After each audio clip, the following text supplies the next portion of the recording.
Chapter 1. New York, December 2005. People start over all the time. Why can't I? My friend Chanel's a life coach here in New York. She's one of the best. She even has her own column in the New Yorker. Chanel has generously offered to help me. To be honest, I really think I'm beyond help. 11 months ago, my husband John left me for a younger woman, and now they're having a baby. A baby! My life is a walking cliché. I'm still feeling lost, betrayed, and empty. And when Chanel turns up at my place unexpectedly, she tells me she thinks I have abandonment issues. No kidding. It's 3 p.m. on Sunday, and I'm still in my pajamas, sprawled out on the sofa, devouring romance novels. "What on earth are you reading, Ruby?" she says, screwing up her nose. She picks up several paperbacks from the stack beside the sofa. The Virgin Bride? As if. Husband for hire? Why bother? Why on earth are you feeding your head with this stuff? Princess Diana read Barbara Cartland novels, and she married a prince, I say, crossing my arms defensively. Yes, and how did that work out for her? Chanel asks. With my left foot, I carefully slip Joan Lust's recent novella, Cuddle Up with the Prince, under the sofa. Besides, they're not mine, I lie. They're Millie's. I figured seeing as I'm not getting any romance, I may as well read about people who are. These aren't your daughters, Chanel says, tossing the books back on the sofa. J.K. Rowling is more her bag. You'd be better off reading books about wizards and magic than you would this stuff. People who can date and people who can't write about it, she says dismissively. Reading these fairy tales is not going to help. I want to tell her that reading love stories helps hugely, that reading romance makes me feel less lonely, that reading romance lets me escape, that reading romance gives me hope, but I don't bother. The truth is, you fear abandonment, and this explains your reluctance to start dating again, Chanel continues. Think, Meghan Markle. I stare at her blankly. What would her life be like if she clung on to her deadbeat ex? Crap, I say. Exactly. It's time you went looking for a new husband, Chanel says when I confess I haven't been out for months. Well, that's not strictly true, of course. Every weekday I go to my job in a towering office on Fifth Avenue where I work as a trainee public relations advisor for the Miss American pageant. Believe me, there's a lot of work to do as we work to rebrand the organization. But I love that finally women are being appraised on more than big boobs and hairspray, and after the mass exodus of lewd members of the leadership team, finally women are running the show. I have other non-paid jobs too, like walking my dog Snouts in Central Park and running Millie, my 15-year-old daughter, around. I don't have time, I lie. Besides, I'm quite happy sitting here at home, honestly. I protest, picking the anchovies off last night's pizza. Nonsense, Chanel snaps as she brushes the dog hair from her expensive skirt. Every woman needs a man, especially you, Ruby. I mumble through a mouthful of cold pizza, but I'm enjoying my spare time, reading books, doing what I want, not having to race to get my makeup on before my husband got up and saw the real me. You don't care what I look like, though, do you, Snouts? I say, reaching down and patting the Dalmatian cross I rescued from death row. Snouts looks up at me adoringly. I'm lying, of course. The truth is I'm miserable. I miss my husband. I shouldn't after what he did, but I do. I miss being married. I miss having someone make decisions with me and dealing with things I don't want to, like taking the rubbish out and doing our accounts. Actually, I miss sex the most. We had great sex, even after 18 years and 13 days. What if I never have sex again? That's my biggest fear. I don't know how I would even begin to meet a man, let alone have sex with a stranger. Easy when you know how, Chanel says. Not only am I the queen of dating, but in my professional role I've helped masses of women reclaim their sexual freedom. I wish I had her self-esteem, I think, as I look at her. Chanel isn't the world's greatest beauty. She's got a prominent Jewish nose that would give Barbara Streisand a run for her money. But she has charisma like Jeff Bezos has money. She only has to walk into a room and men practically trip over themselves. I've always admired the carefree way she flicks her vibrant orange hair, smiles demurely and regales men with a mix of witty banter and sexual innuendo. I don't think self-consciousness even exists in her vocabulary. She wears clothes that leave little to the imagination, though she's not exactly Twiggy. I'm voluptuous, darling, voluptuous. Men love women with curves, she says proudly. I know her real secret, though. It's her confidence. I'd do anything just to have a smidgen of it. It's hard to feel confident when your husband's done a runner. Chanel's also an expert when it comes to breaking up. From what I can remember, she's never dated any man for longer than 3 weeks, and women pay her hundreds of dollars just for an hour of her time, eagerly drinking the wisdom she dispenses and coming back for seconds. She's promised to give me her top get-over-a-breakup quick tips. I tell her plenty of people have been giving me dating advice. It's just left me confused. A guy at work told me, the best way to get over a woman is to get under another, I tell her. Chanel rolls her eyes and groans. Men have a different way of working through their grief, darling. I tend to agree. For starters, everything I've gleaned from scanning men's magazines suggests they don't have an issue having sex with strangers. I just can't imagine stripping off and being naked with anyone other than my husband, I confide. Maybe the real reason men are so untroubled is because there's a worldwide shortage of eligible men. Don't let statistics scare you, she says, when I tell her that in New York women outnumber men 3 to 1. That's not what scares me, I say. For over 18 years my husband was the only man to see me naked. We always had sex with the light off. What if I meet someone who's into, kinky stuff, like doing it with the light on, or in car parks in broad daylight? I've read about things like that. Fear clamps my stomach. God, I couldn't bear it. They'd only have to see my stretch marks and my rolled-up tummy, and they'd do a runner too. My belly still hadn't bounced back, I say, pressing my palms firmly on my stomach. In fact, the only thing it does is bounce.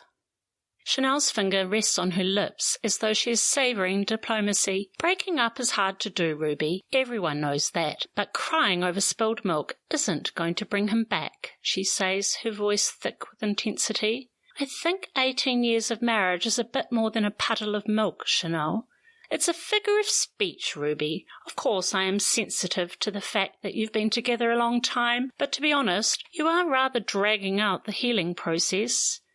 She crosses to the shelf over the fireplace and picks up several framed pictures of Jonathan and me on our wedding day. Hanging on to happy couple photos is definitely not the way to go. Never let yesterday consume today, Ruby. Chanel strides to the mahogany sideboard at the end of the room and throws the photos in the bottom drawer. As she closes the drawer, I fight back tears. Perhaps Chanel's right.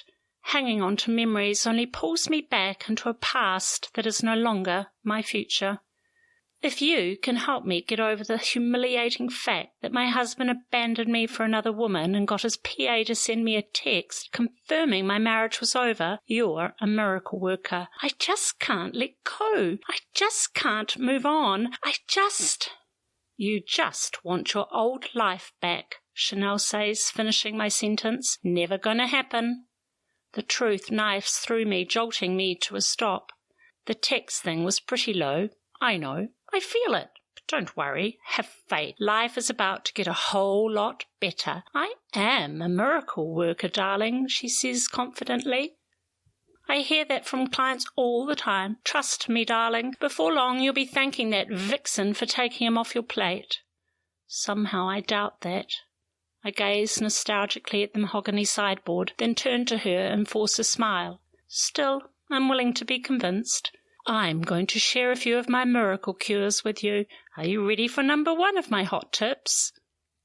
I nod enthusiastically. Chanel's passion for her work and life is infectious. I've never ever seen her down, despite the fact that life has dealt her some pretty tough cards. I knew her when she was Zelda Abramovich. She changed her name to Chanel Zest when she was 20. Chanel after her muse, Coco Chanel, she told me, and Zest to better reflect her personality.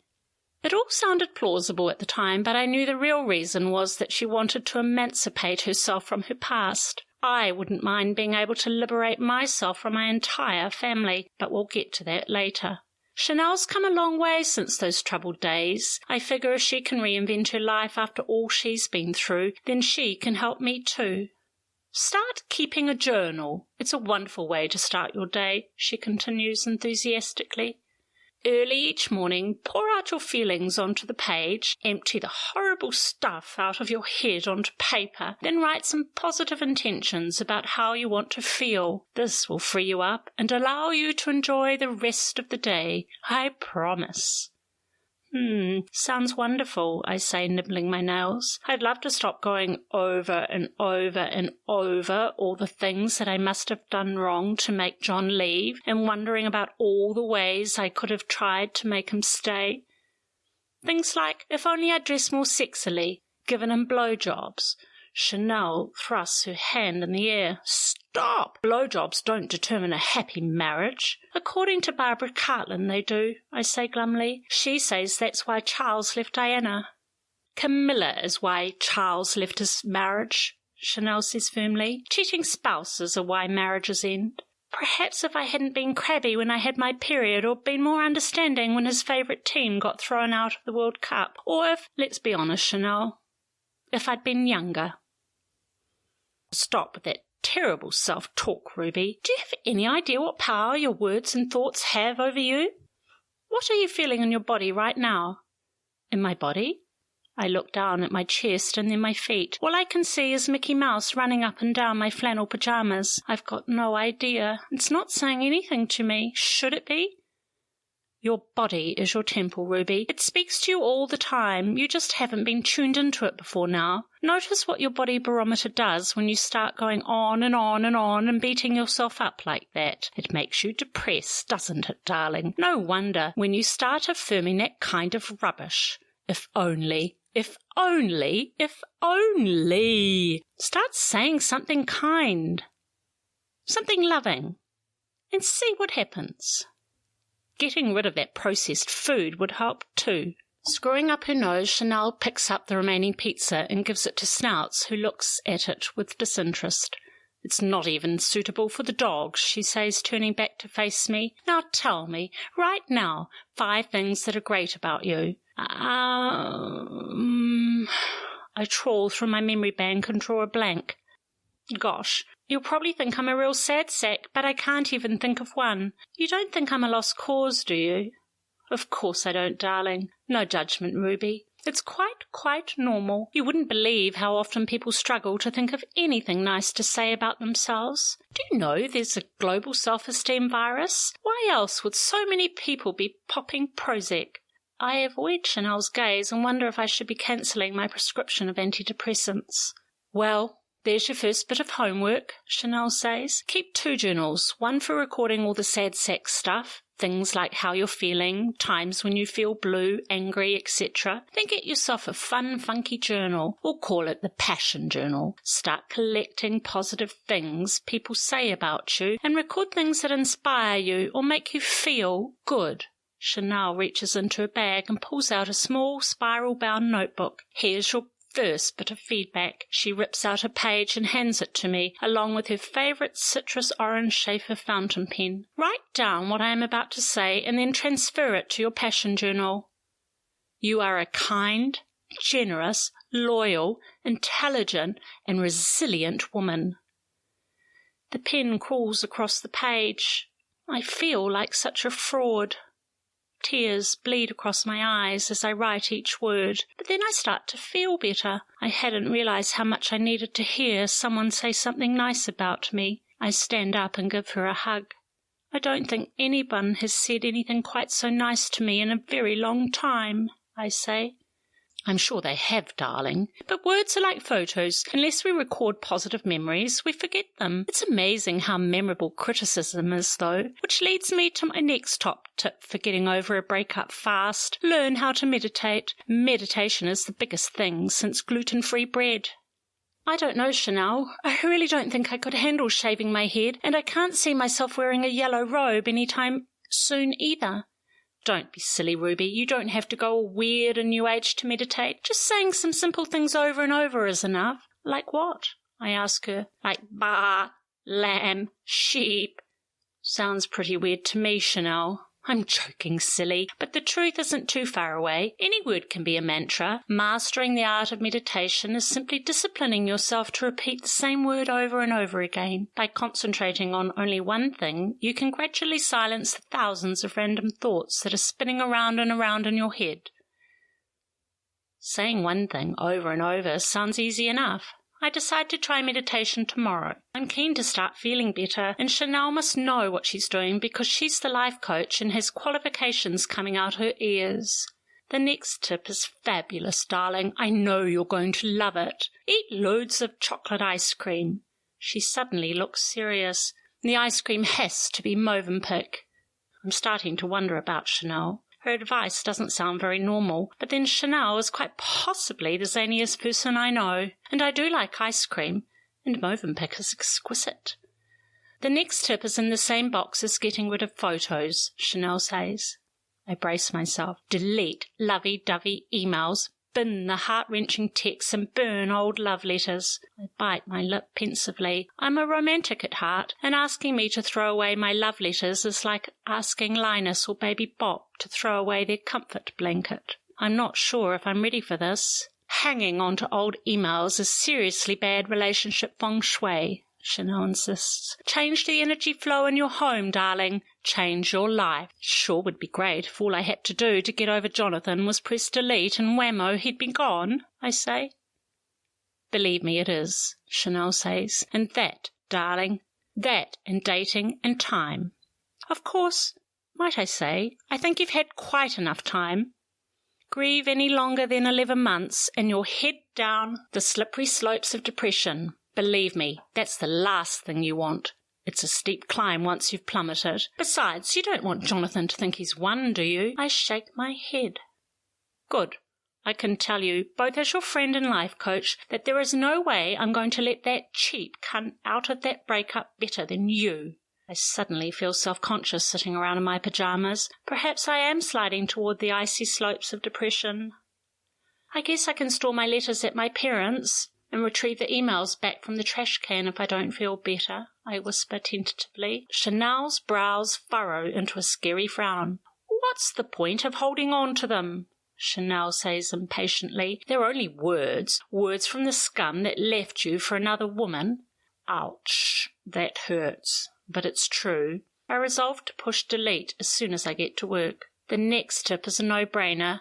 But you'll be surprised how frequently people don't realize how unhelpful some of their friends can be. To really move forward, it's important to surround yourself with friends who make you laugh and who will introduce you to other single men. Other than you, Chanel, I can't think of anyone. Most of my friends were Jonathan's friends, and those who have stuck with me don't laugh anymore. They're working 90-hour weeks and are so stressed out that all they do is come home and blob out in front of the telly. Gosh, now that I think of it, that's why so many of my girlfriends are like me, shagless and single. As for my married friends, well, it turns out they weren't really my friends at all. It's incredible how invitations to dinner parties dry up when you're single and dateless, darling, Chanel says. I know, and when I did go to a few, I got the distinct impression some of the women thought I was threatening. As if, to be honest, I say, I just end up feeling miserable. They're married, and I'm not. Which brings me to the next rule. Stay away from married friends. Chanel wags a manicured finger at me. And stay well away from anyone who looks even the teeniest bit like they might get married. Okay, I mumble. Definitely don't go to any weddings. You'll only get stuck on the singles table. And believe me, she says solemnly, that's dating suicide. Really? I thought that would be a great way to meet someone. Chanel lowers her chin and looks at me over the bridge of her nose. Are you kidding me? Only the desperate go to weddings on their own. Far better to buy a date than go it alone. Desired people are desirable, darling, she says, which leads nicely into tip 7. Be glad that you were loved and that you had a person in your life. Some people live their whole lives never being loved. I sniffle as tears loom again. I was glad, really glad. I was happy loving my husband. I thought he'd be in my life forever. Don't be silly, Ruby. That's irrational, she says, handing me a tissue. Nothing lasts forever. But, she says, her voice softening, tip 8 is relevant here. Give it time. Grief does have its own sense of timing. This doesn't sound like Chanel. Are you sure? I ask uncertainly, wiping my eyes. Just don't grieve too long. No one likes a sad sack. That sounds more like Chanel. On that note, in concluding today's lesson is tip 9, find some fun. Book a holiday. Have a makeover. Spoil yourself rotten. Have something to look forward to, or do whatever gives you a buzz. Which leads me to the next point, she says, reaching into her bag. I've got just the cure. Do you remember my cousin Julie? The pretty one who left her husband and ran off with a surf instructor from Malibu? She did. Oh yes, that was ages ago, a year at least. She's been single since then and having a fantastic time. But we're keen to take our loving offshore and have some European fun. We've already booked, she says, passing me a travel brochure. And the best part is there's room for you. I take the brochure tentatively and thumb through it before returning to the cover page and reading Kentucky for 18 to 35's European Inspiration Tour, 19 days from London to Amsterdam, Berlin, Prague, Munich, Venice, Rome, Florence, Lucerne, Paris and more. I've always wanted to go to Europe. But Kentucky? Don't you think we're getting a little old for this? Don't be silly, Ruby. We're the perfect age. We're 35. We're over 40, Chanel. Don't say the F word, Ruby. It's not polite. Besides, we don't look a day over 30. With our wisdom, experience and mature outlook on life, we know who we are and what we want. We're an asset to the young. We are? Yes, we are. Men love confidence, and confidence comes with experience, which Julie and I have, and you will soon. We've got it all mapped out, and Kentucky is just the company to help us realize our dreams. What dreams, Chanel? I ask nervously. We want sex, she replies matter-of-factly, and lots of it. We do? Absolutely. I read an article in the New York Times the other day that said one of the biggest regrets people had was not having enough sex. That, and not marrying the right person, and you know about that already. I, for one, don't want to die with regrets. Do you, Ruby? I guess not. You guess not? How many lives are you planning to have, darling? Don't be silly, Chanel. Everyone knows you only get one. Not everyone believes that, she corrects me, but for simplicity's sake, let's assume it's true. Do you really want to use yours up, crying over a disloyal prick of a husband, or are you going to join our race? What race? Our race to conquer Europe. Julie and I have set each other a deal. We've got to bonk a guy in every city we go to. The winner gets to have fabulous sex with a bevy of European lovers. And the loser? The loser gets to have sex, only with less strangers. I don't know, Chanel. This sounds a bit desperate and dangerous. I mean, gosh, we're middle-aged, and you already have a head start when it comes to picking up strange men. To be honest, it's not really my thing. Come on, it will be good for you. A fresh start, a chance to sample some of the stuff you've been missing. Maybe have a fling with a younger man. Haven't you heard that old Chinese proverb about being as old as the last guy you screwed? I can't say I have, Chanel. I think we must have read different books. Yes, darling, we have, Chanel says, glaring at Joan Last's novel stuffed under the couch. Think of it as sexual healing, Ruby. The point is to have fun flings, not full-on relationships. Besides, having one-night stands has been scientifically proven to boost your chances of finding love again. Not only do they broaden your sexual repertoire, but they also boost your self-esteem. And let's face it, darling, yours is pretty deflated. So what's to lose? Scientifically proven, I say. Absolutely, 100% guaranteed. Knowing you may never see your conquest again allows you to practice the one thing that will stand you in good sexual stead forever. which is saying what you want in bed. For a moment, I'm sure my breathing has stopped. I know what you're thinking. You're mortified. Have I gone a pale shade of white? I hope my laugh sounds less self-conscious and more, this is going to be so much fun. Grinding your teeth together kind of gave you away, she says, putting her arm affectionately around me. Relax. Believe me, I know. Asking for what you want is the key to a happier life. One night stand's the perfect way to practice. Oh, and newsflash, sex outside of marriage is not a cardinal sin. This is the new millennium, the age of female empowerment, freedom, and choice. Don't waste your life making the wrong ones, my sweet. Life's too short and too precious for that. I do like the idea of getting away, and coming from a family of 7 sisters has instilled a competitive streak in me, but racing to take European men to bed isn't exactly the same as grabbing the last potato at dinner. And everyone knows that European men are a lot less uninhibited. They're bound to want to do it with the light on. I clench my hands over the cushions on the couch. It's a bit of a stretch, Chanel. I mean, it's all right for the 2 of you. You're experienced. I wouldn't know where to start. Gosh, I think I'd fall over if any man other than Jonathan looked at me in an amorous way. I twist my gold wedding band. The divorce isn't finalized yet, and wearing his ring still gives me comfort. It was like a neon sign telling the world someone had picked me.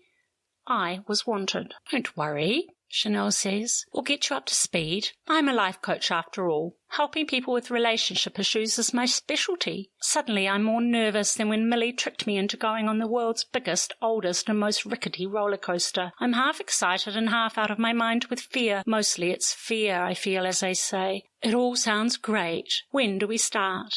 Feel the fear and go dating anyway, right? Although in Chanel's hands, at least I won't die. Will I?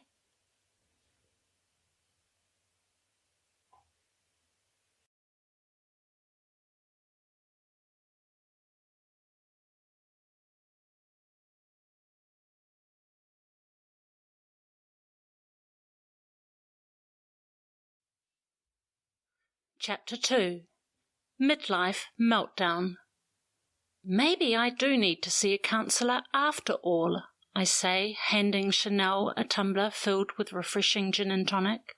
It's been a hard week at work and an even harder week personally. I think I'm having a midlife meltdown. I know I've never had one before, so it's also possible it's something else. But, Chanel, tell me what you think. You'll know. I mean, you must have seen this all before.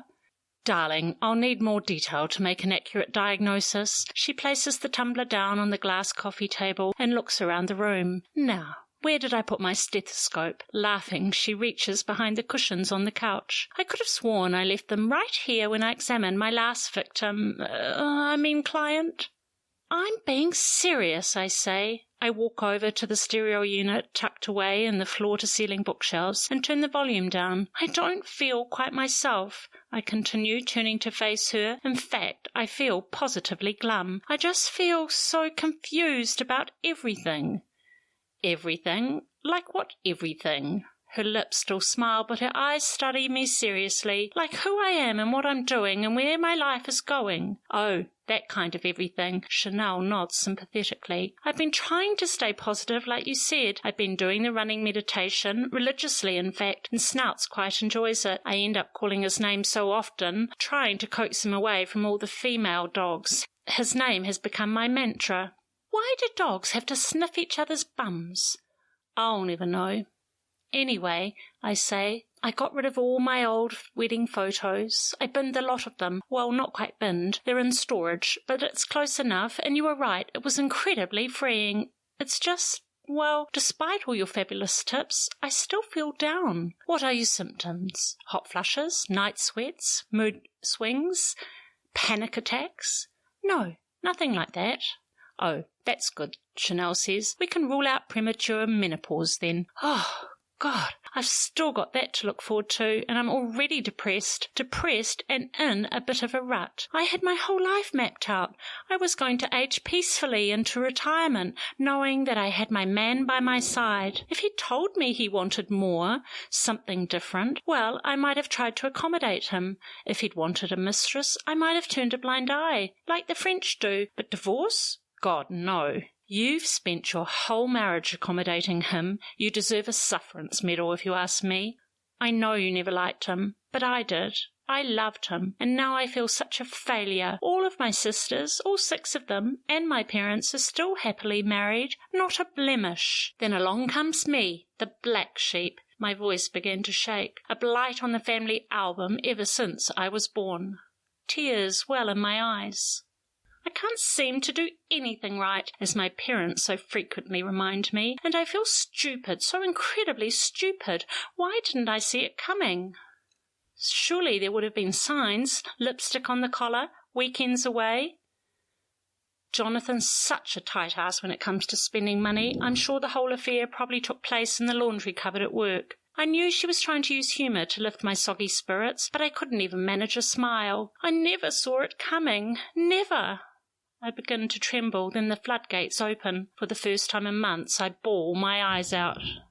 I wondered when you'd finally crack, she says, putting her arms affectionately around me. Have a good old cry. Better in than out. You've been a pillar of stoicism, keeping all your feelings inside, trapping them beneath all your layers of propriety. I understood, of course. You had Millie to think of, but it's no good keeping your emotions bottled up.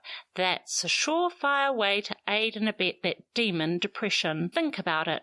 Depression. You depressed all those feelings below the surface. No wonder they're breaking free now, and bloody good job. They need a good earring. Then they can jolly well bugger off.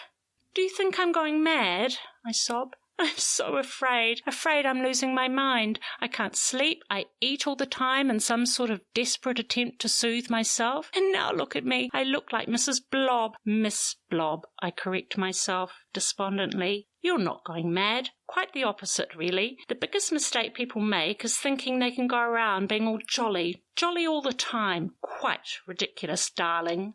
You've just been through a bereavement, for goodness sake, and unlike other people I could name, you took your marriage vows very seriously, literally by the book. That's you, always has been. When the priest said, "Till death do you part," how were you to know that God's will would be undone by United States law and one determined long-legged blonde? Of course you're not naive. You didn't know divorce was possible. After all, 50% of all marriages end up in the divorce courts. It's just that you never thought it would happen to you. Why would you? Not with your family history. Unlike me, my parents separated when I was 1. They never bothered to get married. I guess that must have made things easier when they split, Chanel says bitterly. But hey, we're not here to talk about my messed-up childhood. She smiles brightly, reaches into her bag, and hands me a packet of tissues. We're here to talk about you and your midlife blues. I feel terrible obsessing about my worries. I mean, if you'd rather... Don't be daft. Stop putting other people first. I'd much rather talk about your problems and open the lid on mine. Besides, I'm the life coach. It's my job to listen, and my pleasure, she added. So tell me about this midlife meltdown of yours. It's just, well, I feel so frumpy. Look at me. Look at my hair. I lift a few locks of mousy hair despondently. The fine strands fall limply through my fingers. I see what you mean. Chanel nods. It's definitely not your best look. Sort of bag lady meets Shelley's Theron and Monster. Chanel, I cry. Do you have to be so cruel? Well, you did ask, she replies nonchalantly. Besides, I'm one of your biggest fans, and I wouldn't have said it if I thought you were beyond hope. Gee, thanks. I know that under all that limp, mousy hair there's a gorgeous woman waiting to be rediscovered. Kind of like that sculptor guy. What's his name? You know the one who said he could see an angel in the block of cold marble. His job, he felt, was to set her free. Michelangelo. Ah, yes, that guy. You always were good with names. Oh, can you imagine what that guy's hands would feel like on your skin? Calloused, I imagine. Oh, Ruby, you are melancholic. Michelangelo was an artist, not a labourer. I thought this sort of stuff was your passion. You always loved art at school, and look at this place. It's absolutely crammed with beautiful paintings. What you need is a creative man, someone like Michelangelo, only just not gay. Just imagine the attention he would bestow upon you. Think about him caressing your skin, exploring your body in every minute detail, feeling his way tentatively over every muscle, every bone. every lump of cellulite, I interrupt. Chanel ignores me and continues with her fantasy. Imagine him peppering your body with kisses before bringing you to a shuddering climax. I shift uncomfortably on the couch. He's gay, Chanel, and all this talk makes me feel like some creepy voyeur. But I am curious about where this is heading. How exactly are you and Michelangelo going to help me break free? For starters, darling, this has to go, she says, reaching over and lifting some strands of my hair. Chop it. All of it. But it's taken me years to get it this long. I place a protective hand over my head and slide it through the ends. Years to end up with long, thin, mousy hair? I don't know why you bothered. It only makes you look old. Chanel wasn't the most predictable of characters, but one thing I could rely on Chanel for was her honesty, and she wasn't failing me now. It was tough to hear, but I need someone strong to motivate me into action. I start to feel excited and nervous about what she might suggest I do. Chanel has always been a bit of a glamour queen, in an out there, outrageous kind of way. Perhaps not in the style that I might want to emulate, I think, as I look at her flaming orange hair. She often wears it piled high onto her head and twisted into a top knot. Her fringe is cut short so that it almost reaches her hairline. A blonde peroxide skunk-like stripe runs through the middle of it. I get up and walk over to the mirror, which hangs over the mantelpiece, and study my reflection in the mirror. Drab, drab, drab. I guess you have a point, I say, turning to her, but no persimmon orange. God, no, darling. Orange on you would be terrible. I wouldn't dream of it. She picks up one of Millie's fashion magazines, which is sprawled over the coffee table. She licks her forefinger and thumbs quickly through the glossy pages. What about this? She asks, lifting the magazine and pointing to English actress Sienna Miller.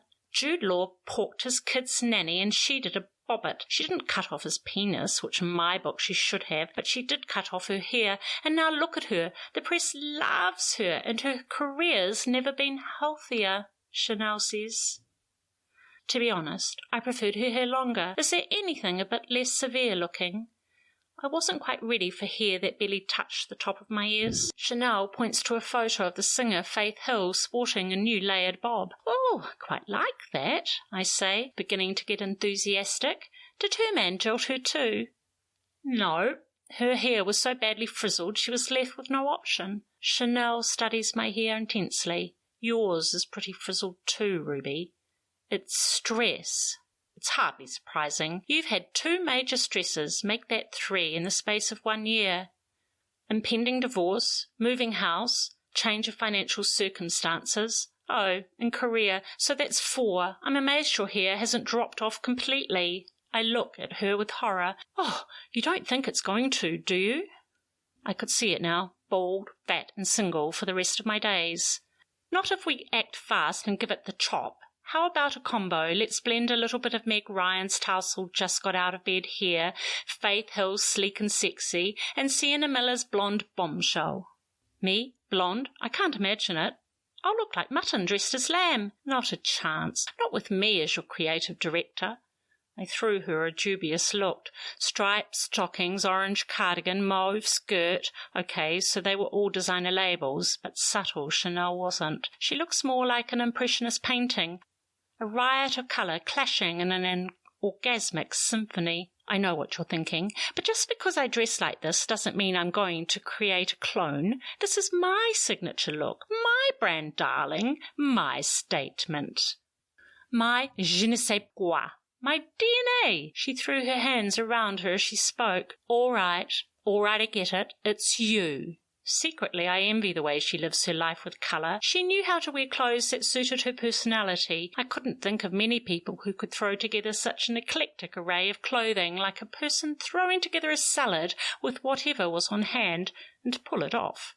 Yes, darling, 150% me. I wouldn't replicate me for all the tea in China. Not even for you, Ruby-Doo, she says, giving me a hug. Now, get dressed and get ready to have 10 years knocked off your dial. Where are we going? Kenneth Amour, style queen and hairdresser to the stars.